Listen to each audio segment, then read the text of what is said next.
Indonesian. I wanted an Indonesian Bible to master a few words of the Indonesian. So I went to the Bible house in Durban. My city in South Africa has got a Bible house where they sell Bibles, specialize in Bibles in different languages. I want an Indonesian Bible. They said they haven't got it. Okay. I said, try Johannesburg. They might have it. So when I went to Johannesburg, I go to the Bible house in Johannesburg. And I go and search for this Indonesian Bible. And I got it. And I'm looking in the shelves, some other books. I see a New Testament, Greek and English. Like we have the Quran, Arabic and English, Greek and English, the New Testament. I took that big volume out and I'm starting to go through that. And the supervisor of the Bible house is watching me. You know, with this funny headgear and this beard. He says, what this guy is doing with all these expensive volumes, because this was an expensive volume which I took down, Greek, English of the New Testament. So he comes up to me, he says, good morning. I said, good morning. He said, what makes you interested in these books? I said, no, I do comparative religion, and I have come across something here in this Greek English of the New Testament that can be of use to me. He found me an interesting character. He said, would you like to have a cup of tea with me? I said, no, I don't mind at all. So he took me into his office.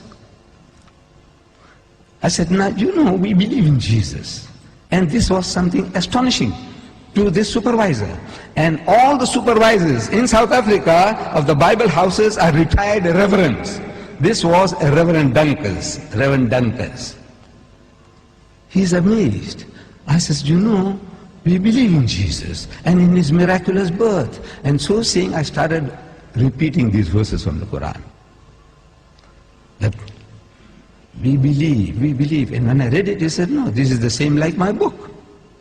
What you are saying now, that when the good news is given to Mary, the mother of Jesus, in the Holy Quran, she says, قَالَتْ رَبِّ أَنَّ يَكُونُ لِي وَلَدٌ وَلَمْ يَمْسَسْنِي بَشَرٌ. She said, oh my Lord, how can I have a child when no man has touched me? Which means physically, sexually. No man has touched me. So the angel says, قَالَ كَذَلِكَ اللَّهُ يَخْلُقُ مَا يَشَاءُ. Even so, Allah creates what He wills. إِذَا قَضَى أَمْرًا فَإِنَّمَا يَقُولُ لَهُ كُن فَيَكُونُ. Whenever He decrees a matter, He merely says to it, be, and He wills it and the thing comes into being. So the Reverend says, man, this is the same as my book. I said, yes, on the face of it, it's the same. But if you look at it intently, you'll find the difference between my version and your version is chalk and cheese. You people know chalk and cheese? You know the difference between chalk and cheese? The Canadians didn't know. The Canadians, I'm telling you, when I went to Canada, I spoke about chalk and cheese. They didn't hear that phrase before. We, the English people in South Africa, we know, everybody knows chalk and cheese. Chalk and cheese may look like white, but it's that's poles apart. You can't eat chalk, but you can eat cheese. You know? But the Canadians didn't know. The Canadians didn't know. I'm telling you. I don't know whether you people know. Difference between chalk and cheese. The poles are, in other words, poles apart. She said, how? I said, you know, in the Holy Bible, in the Gospel of St. Luke, we are told when this good news was given to Mary, the mother of Jesus, about the birth of the Holy Son, she says, how can this thing be when I know not a man? In the biblical language, no means sex. No to know means no sexually. Not she doesn't know a man. She knows her uncle, her fathers, her neighbors. Surely she knows other men. But no.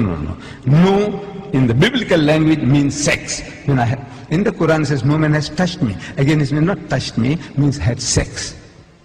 Both the Quran and the Bible are saying the same thing. The replies to them are revealing. In the Holy Bible, the answer to Mary's protest was that the Holy Ghost will come upon thee. I'm reading the Bible to you. Luke. The Holy Ghost will come upon thee, and the power of the Most High will overshadow thee. Now that gives you a mental picture. The Holy Ghost is a person. That's what the Christians say. The Father is a person, the Son is a person, and the Holy Ghost is a person, but they're not three persons, but one person. I don't know whether you heard that expression before. But He's a person. This Holy Ghost will come on Mary. How? See, it gives in your mind. It makes you think, how? like a man and a woman, like a bull and the cow. How? The Almighty will overshadow her. How? No, it gives you a mental picture. So I'm suggesting that it gives you a mental picture. You know, how the Holy Ghost will come on her. We know it's a miracle. We agree it's a miracle. But the language that you're using, the language is down to earth language.